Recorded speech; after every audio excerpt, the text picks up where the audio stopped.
Good morning, everybody. Happy Monday. We have an amazing show for everybody today. Indeed, it is. It's just a factual statement. I don't know what to tell you. We have Rashad Robinson, Color of Change. We have the one and only Marianne Williamson. And we also have friend of the show, Ryan Grimm from The Intercept. He had an exclusive sit-down with AOC and Bernie Sanders right after that giant rally in Queens. He's got a little bit of that to share with us as well. All that and more today on Rising.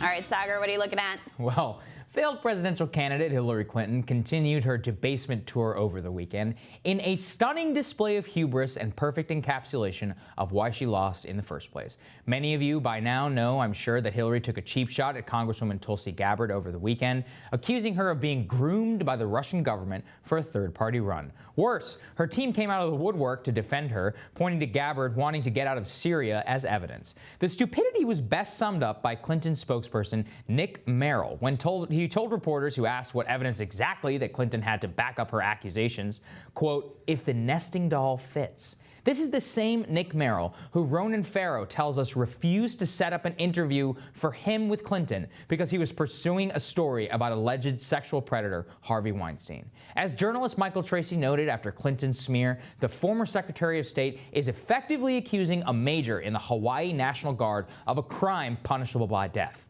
Perhaps the only good thing that came out of Clinton's re-entry into the Democratic race was Tulsi Gabbard's epic response. Clinton's smear is, of course, classic. She cannot accept that policies she championed for decades, her complete lacking as a politician, is why Donald Trump is now president of the United States. Only the Russians could deny the self-anointed queen of the United States her throne, and she's so mad at Tulsi for calling out DNC bias against Bernie Sanders in 2016, she isn't willing to stay quiet.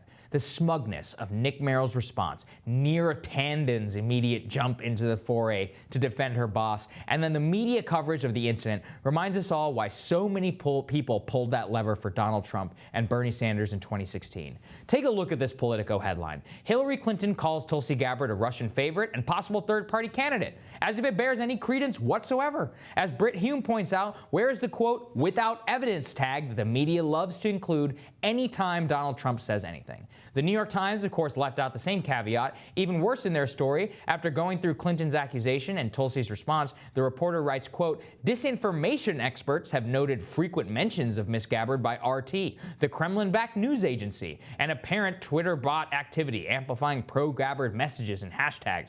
What reasonable takeaway is a reader of that article supposed to have? Hillary's bunk is once again being accepted wholesale and parroted by the paper of record. This entire episode shows just how deep the Russian delusions of 2016 run through our most established institutions and just so-called smart people who are on TV. Look at this from MSNBC, where a supposedly pretty smart reporter points out that, well, Tulsi didn't exactly deny being a Russian asset. I'm not joking. Let's take a listen.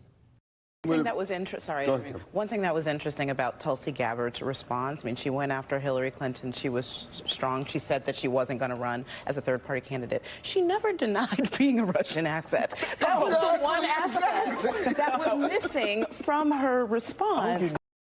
Oh, my God.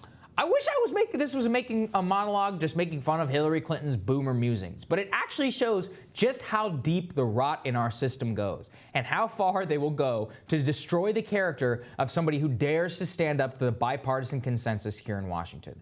This entire episode shows us that the establishment has learned nothing from 2016. They continue to advocate for the same endless wars in the Middle East. They won't apologize for destroying our manufacturing base and selling out their own citizens to the Chinese, all while life expectancy for the average American continues to decline. If you point that out, I guess you're a Russian asset. In that case, you can sign me up, comrades. And Crystal, I mean, that MSNBC clip, that is insane. It's true insanity. That's delusion. But you know what, Saagar? Yeah. I was on CNN this morning talking about this. Oh, my God. And I heard the same thing from Karen Finney, who was an aide to Hillary. Well, you noticed she didn't. Give me a freaking break. And how many times does Tulsi Gabbard have to say, I am not running third party, where they still float this out? I mean, it's just ridiculous. And look, whatever you think of Tulsi Gabbard, you can like her positions, you can not like her position, fine.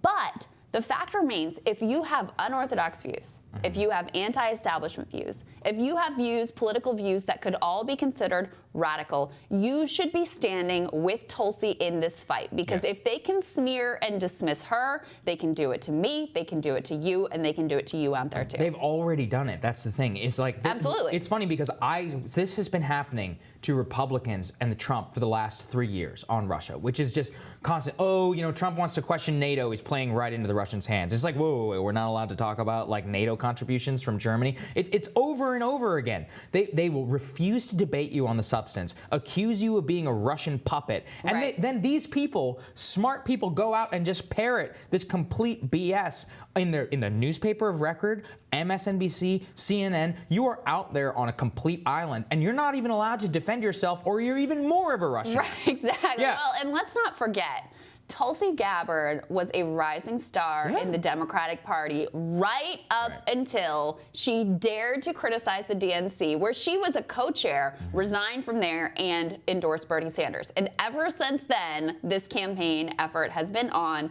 to completely exclude her from polite company and polite civilization. I mean, it's very clear what's going on here. I just think, look, again, you can like her or not, but to say that because she had this meeting with Assad that you don't like, has to be pushed down in polite society, while Hillary Clinton and all the people who led us into war in Iraq, where hundreds of thousands of people died, like we're supposed to celebrate George W. Bush's friendship with Ellen, like that's fine. But Tulsi had a meeting you didn't like, so she has to be pushed down. It's insane, and it is frankly dangerous. Yeah, to borrow a phrase from Brett Kavanaugh, this is revenge on behalf of the Clintons. So, well, I didn't agree with it in that context, but I'll accept it here.